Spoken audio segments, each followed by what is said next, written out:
Hello everyone, Deanna here, and today's video we're going to be doing a book review on the book Miss Peregrine's Home for Peculiar Children.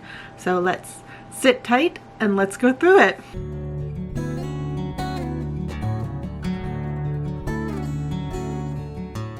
Before we get into my thoughts, let's go ahead and get into the summary of this book. The mysterious circumstances surrounding Jacob Portman's grandfather's death has left him shaken and questioning whether the stories were real.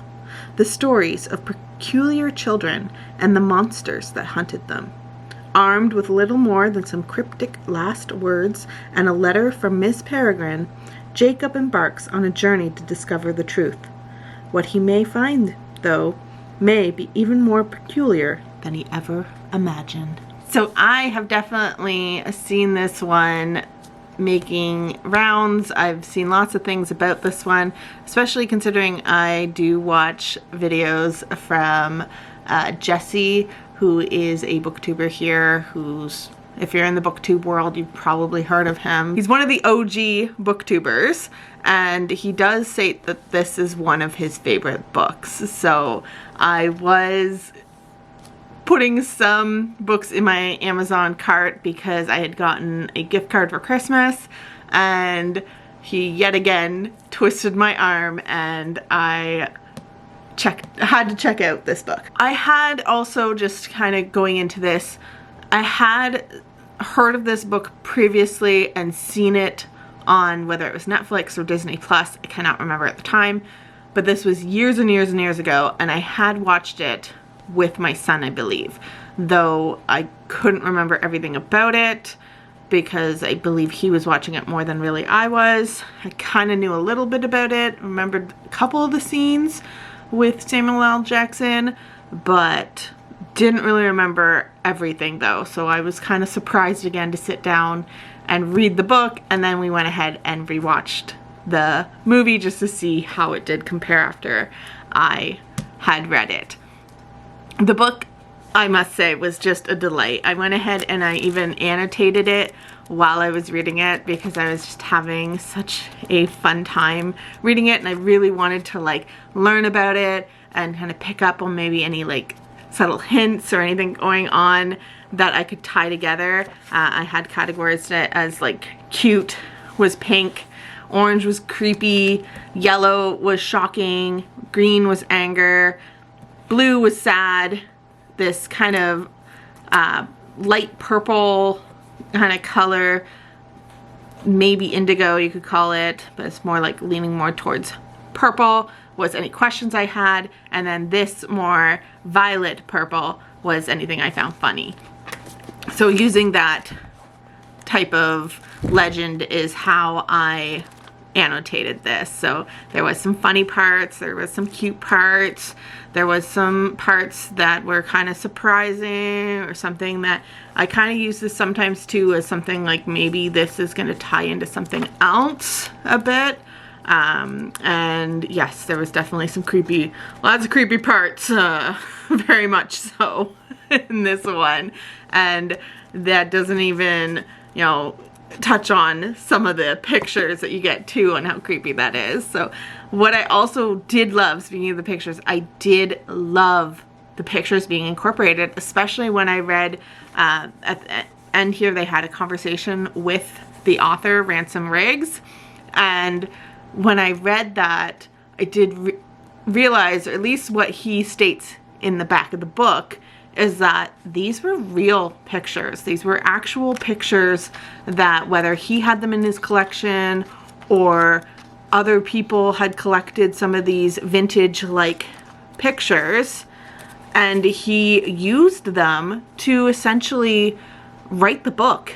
Whether he used them as kind of like the foundation to build upon the book, or he had it somehow weaved into the book. It was just really fascinating to read that and realize that, oh my goodness, because the whole time I was reading it I was like, oh my god, like did they like take some of these and just have people take those pictures, like the, you know, that was amazing to me in a way, because it was like, wow, they really invested to like make this book something by putting in those pictures. But then to realize that no, he had the pictures first and then built the story, that was even more mind-blowing, because I thought that was such a fascinating concept and such an incredible way to read a book, and it just made it feel so much more immersive, and like the story was that much more real. It was just incredible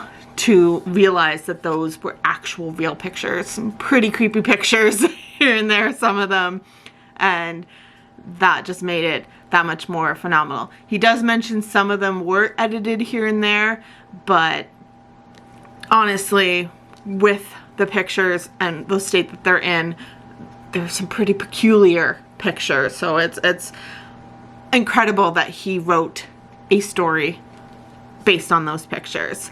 I loved that concept so much, and I thought, again, it was just such a fun way to read a book, to see the different pictures, because it really helped to create that imagery and really just solidified like kind of how creepy some of this is, and it just gave me chills sometimes reading it, looking at it, and then realizing afterwards that those pictures were like real.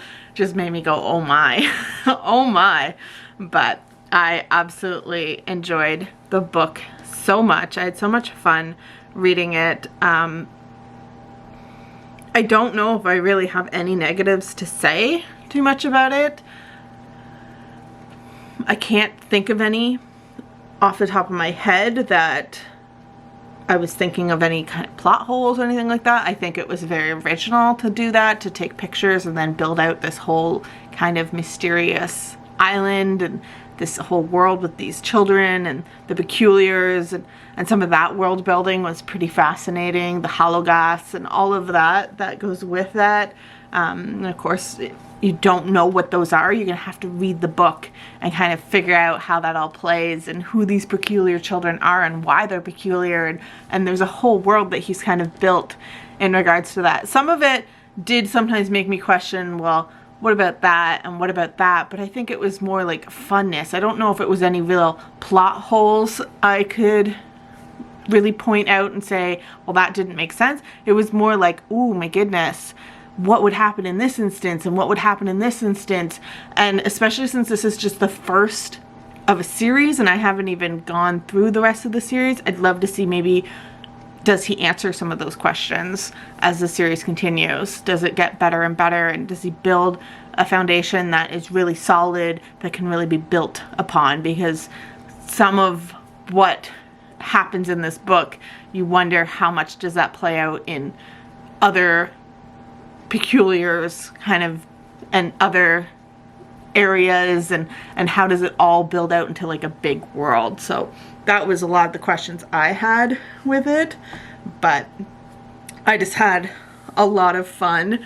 And I think just annotating it as I went did help me kind of just mark those points when, okay, that was really funny, or mark those points when it was like, oh, what is happening here? Of course, there's like some plot twists and some things that were pretty surprising, and I had completely forgotten, as I said, because I barely watched the movie. I kind of watched it with like half an eye on it, so I'd forgotten so much of it. And then it really did make me sit down and actually watch the movie, and I really enjoyed it, because for some reason my memory had it that it was like a much different movie than I thought, but watching it again was very fun. They did change some of the characters. There was some characters in here that when the movie, they've either added characters or they've changed some of the characters. And if you've seen the movie in comparison to the book, you will understand what I'm talking about, because it was pretty obvious when some of the characters were switched. That was apparently Tim Burton's choice, because he liked it the other way, because it is a movie produced by Tim Burton. So that's kind of was his directing, type of vision for it, because it's very Tim Burton, but it gives a very Tim Burton kind of vibe when you're even reading it. So I'm not surprised that he picked it up to adapt it to movie. And I do feel like the movie did do a good job, and I really enjoyed the movie. But yeah, I'm curious, because especially how this one leaves off, it leaves you off in a way where you want to figure out what happens. And I'm really hoping, I've heard some mixed reviews on the second book, but I'm really hoping that it will scratch some of the itches that I have, and solve some of the questions that maybe I have, and just to hopefully help us understand what's going on. I don't know if they did the movie as like part of one book and then part of another, because sometimes they do that with movies. I don't know, because honestly I know that where it leaves off in this, it was very much like an abrupt ending, and it was just like, oh my gosh, what's going on? So it makes me want to read the next one to figure out what's happening in this world and with Jacob. So I do want to pick up the next in the series and keep going with the series. I think too, some of the differences between the movie and the book, this book definitely does get you into the story much slower, I would say, than the movie. The movie is very much like boom, boom, we're here, we're in this world, like this kind of going on. Whereas with the book, it was a lot slower, I feel like, in the beginning. There was a lot of like trying to explain what's going on, a little bit of Jacob's backstory, a little bit of his situation. There was just some things that they totally nixed from the movie, I could see. So there were some things that were just completely taken away and made it so that it was much faster in regards to some of the action. So I wouldn't say that this is a huge action-packed book at all, but I did find that it still was really fun, and it was really interesting, and I liked the way that it was written. I liked the writing style. I liked kind of visualizing some of the situations that were happening, and again, having the little pictures here and there throughout it was really fun to tie that all together. But here is my reading journal spread. I've got here, I had some craft paper that had kind of like some elements that I think just fit so well into this story, because we had some elements very much that had things like the bird, and she's a peregrine, and Miss Peregrine is like a type of bird, or a peregrine is a type of bird. So I thought that was really cute. Plus like this like shadow here like kind of gave me like older vibes. This also gave me kind of older, creepier vibes. And then I hand lettered out Miss Peregrine's home for peculiar children. The photo albums were such a big part of this book, because there's photos all throughout it, like that they're captured forever, and there's a camera here in the corner that was kind of like an older style camera, because it's supposed to be essentially 1940s is a big thing in this book. So I just kind of wanted to capture some of those older elements of the book. Like, I don't want to give too much away without giving away what all happened, but oh my goodness, is there some funness in regards to 1940. I'm just also reading here any other notes. I forgot, I also took like a whole bunch of notes in regards to when I was going through this, just to like kind of capture who's who and what's what, and it helped me just kind of be able to stick with the book more, because sometimes I could be a reader that reads and you could ask me a question about the book and I'd be like, I don't know. I have no idea, even though I enjoyed it and I had a lot of fun with it. So this one, especially with the type of world building that was going on, and I kind of knew that going into this book, that it was going to have some world building and some mysteries and some creepy factors. I wanted to document some of that, and you know, some of who was what and what was what. So that really helped me to kind of keep people straight and keep situations, and I had little notes here and there about like who is who and what are they doing, and yes, it's just some things here that I noted, like about some of the characters and what they were doing in this place in the United Kingdom. So he travels from Florida to the United Kingdom, and that was kind of interesting too, to have it like where he had to go out and try to track down where his grandfather used to be. And you see here, I took like one of the pages from this book essentially that I have, this little notebook with like the off-white colored paper to make like a mock letter, because letters play quite a big part in the book. Not only letters that his grandfather Abe were writing with Miss Peregrine, but there's other letters too that are going on.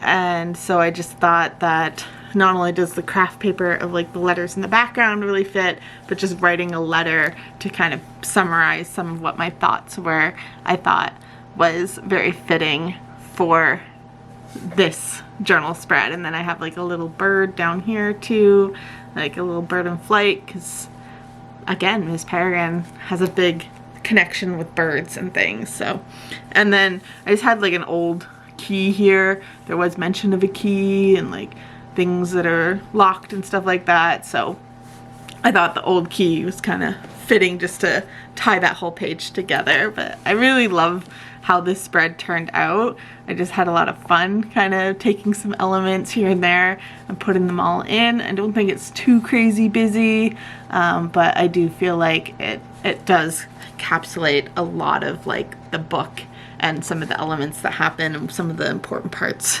in the book, because clearly pictures are such a big part in this book when we have these old pictures that Jacob keeps referencing or looking at, and that are all throughout the book as well. So it was very fun. Yeah, there's so much I could like say, but I don't want to spoil anything, and I'm trying to keep this as spoiler free as possible. So maybe I will have a later video where I kind of actually go through my annotations and just kind of go through a bit more in depth, where that will be a very spoiler filled video. So I think that's what I'm gonna do, because I keep feeling like I'm holding back because there's so much I want to say, but I don't want to give anything away. I don't want to spoil it for anyone who hasn't read it. And honestly, I could just see why this is such a beloved book and why this is so much fun to some readers, because I had an absolute blast reading it. And as you see here, I did rate this 5 stars because I thought it was phenomenal. I thought it was an amazing concept.